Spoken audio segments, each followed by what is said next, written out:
चलिए आइए न्यूमेरिकल लगाते हैं इस पर। अच्छा, क्वेश्चन हम लोग को दिया गया है। क्वेश्चन क्या लिया गया बच्चा जो है, the electron and proton of a hydrogen atom are separated by a distance of approximately 5.3 into 10⁻⁻11 metre.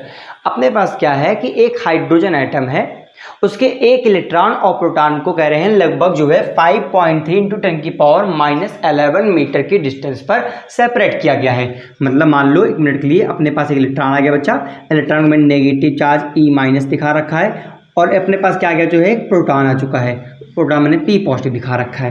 कह रहे हैं इसको जो है R डिस्टेंस की दूरी से सेपरेट कर दिया गया है, और हम लोग को R का मान दे रखे हैं 5.3 इंटू 10⁻11 मीटर। कह रहे हैं find the magnitude of the electric force. हम लोग को चार्जेस के बीच में लगने वाला इलेक्ट्रिक फोर्स फाइंड करना है, और साथ साथ कुछ और कह रहे हैं, gravitational force between the two particles, दोनों पार्टिकल्स के बीच में लगने वाला ग्रेविटेशनल फोर्स, गुरुत्वाकर्षण बल फाइंड करना है। तो आओ चलो कर लेते हैं बच्चा। जो है करने में क्या जा रहा है, चार्ज ऑन इलेक्ट्रॉन, आप सबको पता है कि एक इलेक्ट्रॉन पर चार्ज कितना होता है, 1.6 इंटू 10⁻⁻19 कूलाम। अगर नहीं पता तो बहुत गलत बात है बच्चा। मैंने आपको फर्स्ट लेक्चर में ही ये बात बता रखी थी कि एक इलेक्ट्रॉन और जो प्रोटॉन्स होते हैं इन पे जो चार्ज होता है वो सबसे छोटा चार्ज है, और उसका मैग्नीट्यूड कितना होता है। देखो इलेक्ट्रॉन और प्रोटॉन पे चार्ज का मैग्नीट्यूड सेम होता है, बस एक नेचर में कैसा है नेगेटिव है, और दूसरा कैसे बोल दिया गया है पॉजिटिव बोला गया। ये नेगेटिव कैसे क्यों है, वो पॉजिटिव क्यों है, इसको जानने के लिए आपको जो है फर्स्ट लेक्चर मेरा वॉच करना पड़ेगा। तो आइए देखते हैं 1.6 इंटू 10⁻⁻90 कूलाम क्या हो गया चार्ज ऑन इलेक्ट्रॉन, और चार्ज ऑन प्रोटॉन क्या होने वाला है सेम 1.6 इंटू 10⁻⁻19 कूलाम। अच्छा, आर का मान हम लोग दिया गया बच्चा जो है, आर बराबर दिया गया है 5.3 इंटू 10⁻11। हमसे करें कि एफ ऑफ ई, दोनों आवेशों के बीच लगने वाला वैद्युत बल ज्ञात कीजिए। क्या कर रहा है हमसे बच्चा जो है, दोनों आवेशों के बीच लगने वाला वैद्युत बल फाइंड कर लीजिए। आइए निकालते हैं बच्चा। अगर एफ ऑफ ई की वैल्यू फाइंड करते हैं, अरे क्या ही बात है, अच्छा लग रहा हूँ, खूबसूरत सा हैंडसम सा, ओके बहुत बढ़िया। एफ ऑफ इक्वल टू क्या होता है फॉर्मूला जो है, के Q1 Q2 बटे डिस्टेंस का स्क्वायर, यही फॉर्मूला होता है बच्चा।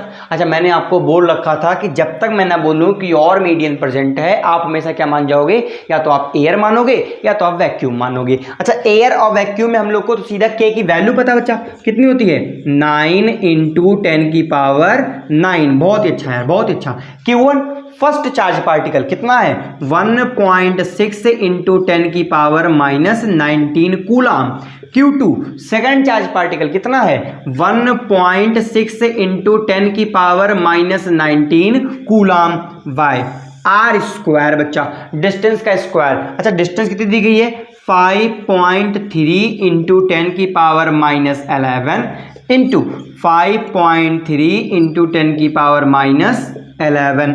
आओ इसको पूरा सॉल्व करके मुझे बताओ एफ ऑफ ई की वैल्यू कितनी आने वाली है बच्चा। 10⁻11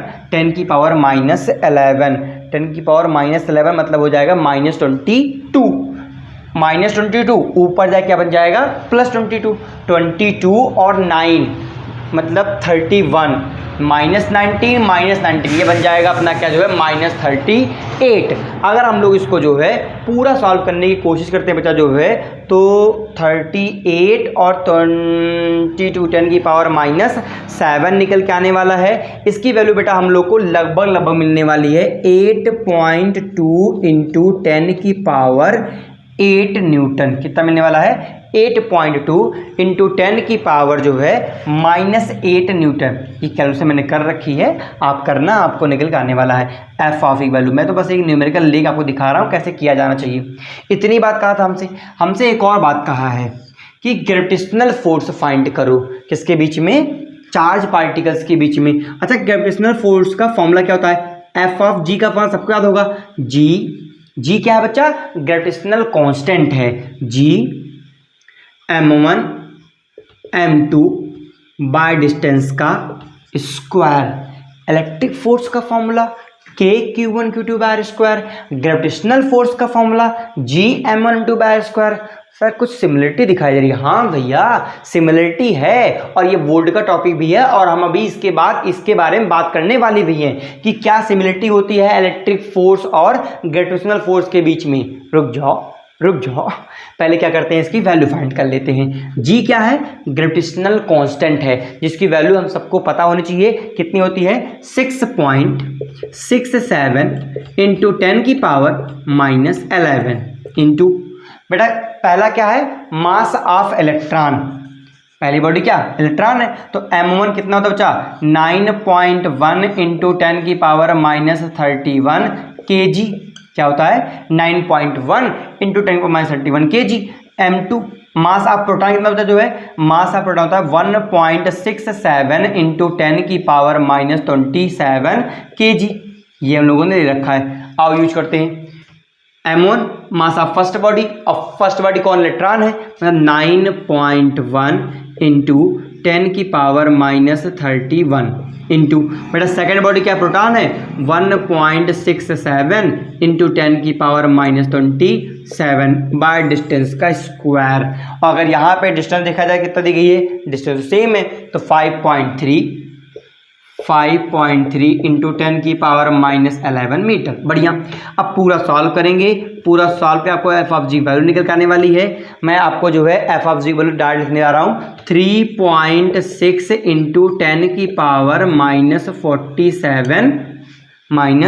47 न्यूटन। ये किसकी वैल्यू निकलता है, जो है एफ ऑफ ई और एफ ऑफ जी की वैल्यू निकल के आती है। अगर आप ध्यान से देखें तो एफ ऑफ की वैल्यू कितनी आने वाली है, 8.2 इंटू 10 की पावर माइनस 8 न्यूटन। और बेटा एफ ऑफ जी कितना आ रहा है, 3.6 इंटू 10 की पावर माइनस 47 न्यूटन। अगर देखा जाए तो ग्रेविटेशनल फोर्स चार्ज के बीच में बहुत कम लग रहा है, जिसकी अपेक्षा इलेक्ट्रिक फोर्स चार्ज के बीच में बहुत ज़्यादा बड़ा लग रहा है। आपको याद होगा तो पहले चैप्टर में लोगों ने ये पढ़ा भी था कि जो इलेक्ट्रिक फोर्स होता है ये मच ग्रेटर देन होता है ग्रेविटेशनल फोर्स से। बट आपको याद होगा हमने आपको वहाँ सिखा रखा था, जो एफ ऑफ ई होता है, जो इलेक्ट्रिक फोर्स होता है, ये बहुत ज़्यादा बड़ा फोर्स होता है किससे, ग्रेविटेशनल फोर्स के रेस्पेक्ट में। अगर हम लोग जो है F of E by F of G करते हैं बच्चा, जो है मतलब सारे वैल्यूज को रख करके 8.2 इंटू 10 की पावर माइनस 8 बाय 3.6 इंटू 10 की पावर माइनस 47, अगर रख करके बच्चा इसको सॉल्व करते हैं तो हम लोग को जो वैल्यू मिलती है 86, 2 लगभग 2 इंटू 10 की पावर 47 प्लस, और ये लगभग प्लस हम लोग को जो कितना मिलने वाला है 10 की पावर 2 इंटू 10 की पावर 39 मिलने वाला है। इतना ज़्यादा गुना बड़ा होता है कौन सा, अपना जो है इलेक्ट्रिक फोर्स ग्रेविटेशनल फोर्स से। अगर कब से पूछता है कि बताओ इलेक्ट्रिक फोर्स बड़ा है कि ग्रेविटेशनल फोर्स बड़ा है, तो बोलो इलेक्ट्रिक फोर्स बड़ा नहीं है, बल्कि ग्रेविटेशनल फोर्स के रेस्पेक्ट में बहुत ज़्यादा बड़ा फोर्स है, much greater than to the gravitational force. ये क्वेश्चन कैसे किया गया है, हम लोगों ने यूज कर लिया है। न्यूमेरिकल करने में अगर आपको दिक्कत आ रही है कैलकुलेशन करने में तो कोई बात नहीं, अब मैं न्यूमेरिकल्स आपके सामने करूंगा। छोटा सा लेंथी न्यूमेरिकल थी, टाइम लगता है, इसलिए मैंने क्या कर लिया जो है पहले से कर रखा था। अगर आप इसको नोट करना चाहें तो नोट कर लीजिए, वरना फिर मैं जो है बात करता हूँ अपने नए टॉपिक पर। क्वेश्चन ट्राई करते हैं बच्चा। तो आपके लिए मैंने 2 क्वेश्चन आपके बोर्ड पे लिख रखा है। आपको दोनों क्वेश्चन को पहले बहुत अच्छे तरीके से पढ़ना है, और पढ़ करके आपको समझ करके पहले आपको इस क्वेश्चन दोनों क्वेश्चन का आंसर कमेंट बॉक्स में कमेंट करना है। उसके बाद मैं आपको लगाऊंगा तो आप देखेंगे कि आपने सही किया गलत किया। अगर आपने सही कर लिया है तो रियली आप बहुत अच्छी पढ़ाई कर रहे हैं, और अगर आप बाय द वे आपसे नहीं हो पाया है तो आप देखिएगा आपसे गलती कहाँ पर हो रही है। बच्चा क्वेश्चन पढ़िए, मैं आपको क्वेश्चन समझाऊंगा। बेटा क्वेश्चन लिखा हुआ है कि object A has a charge of +2 microcoulomb and object B has a charge of +6 microcoulomb, which statement is true. कह रहे हैं कि हमारे पास 2 ऑब्जेक्ट है, एक ऑब्जेक्ट ए और दूसरा ऑब्जेक्ट बी। ऑब्जेक्ट ए पर 2 माइक्रोकूलम का आवेश है और ऑब्जेक्ट बी पर +6 माइक्रोकूलम का आवेश है। कह रहे हैं बताओ तीनों में से कौन सा स्टेटमेंट ट्रू है। जल्दी से सोच करके कमेंट बॉक्स में आंसर करिएगा, फर्स्ट ट्रू है कि सेकंड ट्रू है कि थर्ड ट्रू है। हाँ, जल्दी से आपको वीडियो पॉज के सोचना होगा। हाँ, कर लिया होगा बच्चा, पहला वाला डेफिनेटली आपने कर लिया। अगला क्वेश्चन पढ़िए। कह रहा है a system has two charges. कोई सिस्टम है उसके पास दो चार्ज हैं, एक तो क्यू ए और दूसरा क्यू बी। क्यू ए का मैग्नीट्यूड है 2.5 इंटू 10⁻⁷ कूलाम और क्यू बी का मैग्नीट्यूड है -2.5 इंटू 10⁻⁷ कूलाम का। कह रहे लोकेटेड एट पॉइंट, दो पॉइंट पे लोकेटेड हैं जिनके कोफिशिएंट दिए गए हैं। कह रहे find out the electric force between the charge particle. भाई सीधी सी बात है, दो चार्ज पार्टिकल्स हैं, दोनों के इस बार पोजीशन वेक्टर के कोफिशिएंट दे रखा है, दोनों कहाँ कहाँ प्लेस्ड हैं उनके कोफिशिएंट दे रखे हैं। हम लोग को फाइंड करना है कि दोनों चार्ज पार्टिकल के बीच में कितना मैग्नीट्यूड लग रहा है इलेक्ट्रिक फोर्स का। चलिए जल्दी से आप इसको भी ट्राई करिएगा। फॉर्मूला वही F equal to K⁴ apply कर लिया बच्चा। R का मान नहीं निकाल पा रहे हैं तो बहुत गलत बात है, ठीक है कोई बात नहीं, गलत नहीं होती है, बस थोड़ी सी प्रैक्टिस कम है, वो हो जाएगी। जिन लोगों ने R देख लिया होगा कि R कितना है उनसे क्वेश्चन हो गया होगा बच्चा। चलिए जो क्वेश्चन बच्चे कर लिए बहुत अच्छे, जो नहीं कर पाए वो ध्यान दीजिएगा। कह रहा है object A has a charge of +2 microcoulomb and object V has a charge of +6 microcoulomb. कह रहा है विच स्टेटमेंट इज ट्रू, कौन सा स्टेटमेंट सही है। बेटा अगर आपको पता होगा जो इलेक्ट्रिक फोर्स होता है वो कभी भी चार्ज, जो इलेक्ट्रिक फोर्स होता है, electric force on the first body due to another body and the electric force on the second body due to first body is not depending on the magnitude of charge particle. फिर से सुनना एक बार, एक body पर एक charge पर लगने वाला बल दूसरे चार्ज के कारण, दूसरे चार्ज पर लगने वाला बल पहले चार्ज के कारण एक दूसरे का हमेशा बराबर होता है। चार्ज पार्टिकल का परिमाण क्या है इस बात से कोई फर्क नहीं पड़ता बच्चा। हमेशा बोला गया था कि इलेक्ट्रिक फोर्स हमेशा न्यूटन के थर्ड लॉ को फॉलो करेगा। जितना पहला वाला दूसरे पर फोर्स अप्लाई करेगा उतना ही दूसरा वाला पहले पर अप्लाई करेगा। इस बात को बिल्कुल मत जाना कि पहले वाला का मैग्नीट्यूड 2 माइक्रोन जबकि दूसरे का 6 है तो पहला बेटा जो है आप FA बोल दो और दूसरा जो है 3B बोल दो। नहीं, force on A applied by B, force on A applied by B हमेशा force on B applied by A के बराबर होगा। डायरेक्शन हमेशा एक दूसरे के अपोजिट होगी। तो कौन सा स्टेटमेंट ट्रू बचा, सेकंड स्टेटमेंट ट्रू है, ये हम सब लोगों ने देख रखा है। ठीक है, क्या दूसरा वाला क्वेश्चन आपसे हो गया था? हाँ शायद आपने कर लिया होगा, आपको वीडियो पॉज करना होगा। चलिए मैं 2 मिनट समय आपको और देता हूँ, होस्ट आप ट्राई कर ले जाओ। यहाँ पे देखना A और B के कोफिशिएंट दिए गए हैं, आपको पहले डिस्टेंस फाइंड करनी है। चलिए 1 मिनट का समय जल्दी से करिए। माना अनजान हूँ मैं तेरे वास्ते, माना अनजान है तू मेरे वास्ते। नहीं नहीं नहीं, आप मेरे वास्ते अनजान नहीं हैं और ना मैं आपके वास्ते अनजान हूँ, दोनों एक दूसरे को जान रहे हैं। अच्छा हो गया, okay okay okay okay okay, बढ़िया बढ़िया बढ़िया। आइए करते हैं। 2 चार्ज पार्टिकल हैं, एक तो QA, अरे क्या हो गया इसको, चलो चल गया। एक तो कौन है बच्चा, QA है और दूसरा कौन है बच्चा, QB है। दोनों को प्लेस किया गया, लेकिन हम लोग को इस बार दोनों का कोफिशिएंट दिया गया 0,0, -15 सेंटीमीटर पे ये प्लेस्ड है और ये बेटा कहाँ पे है 0,0, +15 सेंटीमीटर पे ये प्लेस्ड है। अच्छा x coefficient, y coefficient, z coefficient. x 0 है, y 0 है, सिर्फ z है। तो बेटा ओरिजिन से -15, ओरिजिन से +15, तो 15 ये टोटल बेटा समझ में आ गया। इनके बीच की डिस्टेंस कितनी है, 30 सेंटीमीटर है।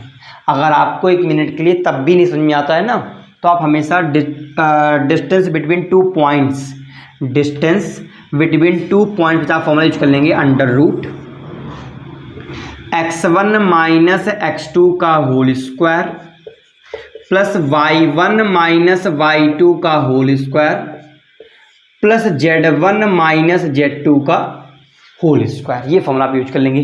क्या यूज करेंगे? Z1 माइनस Z2 का होल स्क्वायर पूरे का रूट।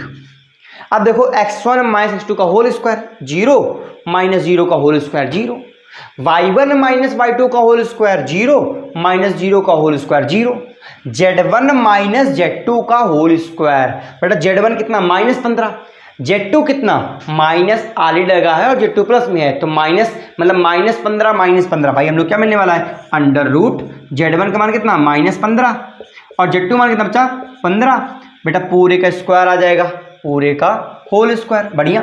-15 क्या बेटा जो है ये बन जाएगा -30 का स्क्वायर। अच्छा माइनस का स्क्वायर है बेटा तो फिर जो क्या हो जाएगा? प्लस हो जाएगा, माइनस प्लस और स्क्वायर से रूट क्या गया? मर गया। बच्चा हम लोग को आर बराबर बताओ 30 सेंटीमीटर आया कि नहीं आया? अच्छा आर का मान कितना मिल गया? 30 सेंटीमीटर चलेगा नहीं, सेंटीमीटर कन्वर्ट करो मीटर में, और बेटा सेंटीमीटर को मीटर में कन्वर्ट करने के लिए 10⁻² से मल्टीप्लाई, इसी को तो हम लोग लिख सकते हैं 3 × 10⁻1 मीटर। और बेटा हम लोग को जो है Q1 का मान दिया गया है कितना? Q1 का मान दिया गया है 2.5 × 10⁻7 और Q2 का हम लोग को मान दिया गया है -2.5 × 10⁻7। अब बचा आप तो है एफ ऑफ ई का मान आप तो बता ही लोगे यार। एफ ऑफ ई क्या? के। हमने कहा जब तक ये ना कहे कि कौन सा मीडियम है क्या मानोगे? एयर। के Q1 Q2 बटे डिस्टेंस का स्क्वायर।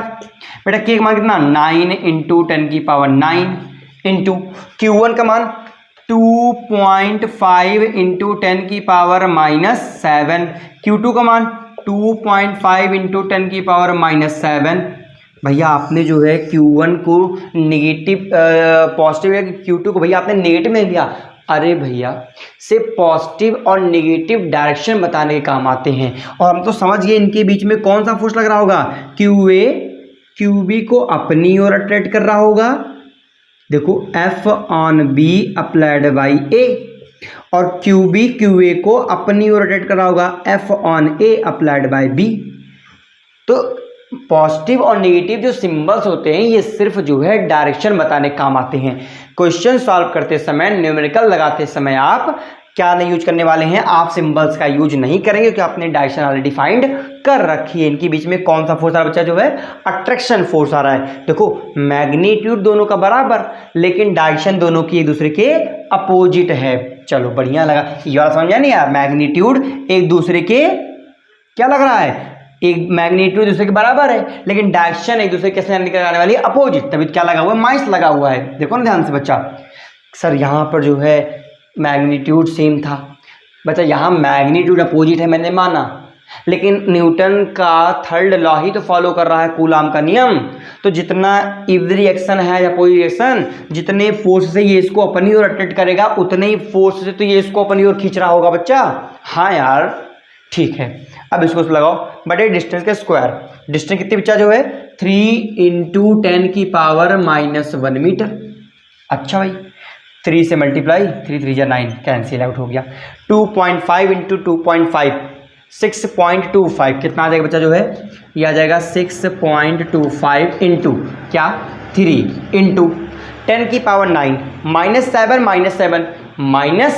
-14 10⁻−1 ऊपर जाए क्या बन जाएगा? +1 और 9 और एक क्या बन जाएगा? 10, मतलब 10⁻+10 और 10⁻−14 मतलब मिल जाएगा हम लोग को 10⁻−4 न्यूटन। मल्टीप्लाई कर दे यार, 3 5 जा 15, 3 2 जा 6 और 6 और 1 कितना जाएगा? 7, 3 6 जा 18, 18.75 इंटू 10⁻−4 न्यूटन का फोर्स अप्लाई हो रहा है दोनों चार्जेस के बीच में। 18.75 इंटू 10⁻−4 न्यूटन से QA QB को अपनी ओर खींच रहा है और इतने ही फोर्स से QB QO को अपनी ओर खींच रही है बच्चा। आई होप आपको समझ में आया होगा। आपको ये समझ में आया होगा कि क्वेश्चंस कैसे ट्राई किए जाएंगे बच्चा। कूलाम्स लॉ पर मैंने आपको 2 क्वेश्चन करके दिखाए हैं। एक हम लोगों ने ग्रेविटेशनल फोर्स और इलेक्ट्रिक फोर्स के बीच में रेशियो फाइंड किया था बच्चा। और सारे क्वेश्चंस हम लोग करने वाले हैं, लेकिन उन क्वेश्चंस को मैं आपको डीपीपी के रूप में देने वाला हूं। आप जो है डिस्क्रिप्शन चेक करिएगा, तो आपको वहां पे जो क्या मिलने वाली है, डीपीपी मिल रही है। उस डीपीपी को आप ट्राई करने वाले हैं। डीपीपी को हम लोग सॉल्व भी करने वाले हैं। एवरी संडे मिल करके हम क्या करने वाले हैं, जो भी डीपीपी रहेंगे उनको हम लोग क्या करेंगे बेटा, जो है डिस्कस करेंगे। बहुत ही अच्छा, एक काम करिएगा, आप इसको दोबारा से पढ़िएगा बेटा, जो है पूरे लेक्चर को तब तक वॉच करिए तो आपको समझ में नहीं आता है। एक प्रॉपर नोट बनाइए, नोट को कंटिन्यू पढ़ते रहिएगा।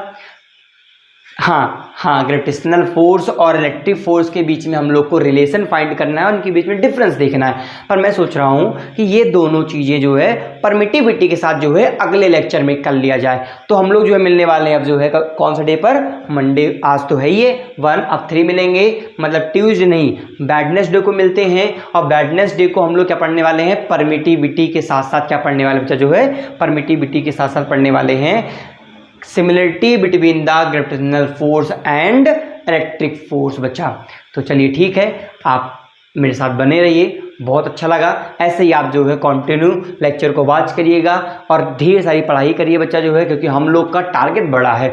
बोर्ड के साथ साथ हमने कुछ और प्रिपरेशन करने की सोच रखा है। हमको मेंस भी फोड़ना है, हमको नीट भी करना है, तो इसलिए जो है कंटिन्यू पढ़ाई करना बहुत ज़रूरी है। और न्यूमेरिकल्स लगाना तो बेटा बहुत ज़्यादा इंपॉर्टेंट है। आप समझ रहे होंगे, आपके पास कोई पर्टिकुलर बुक होगी तो आप उससे भी रिलेटेड क्वेश्चन लगाएंगे। अगर आपके पास कोई क्वेश्चन पूछता है तो कमेंट बॉक्स आपके लिए बनाई है, वहाँ आप कमेंट करिएगा, मैं आपका क्वेश्चन देख लूँगा बच्चा जो है।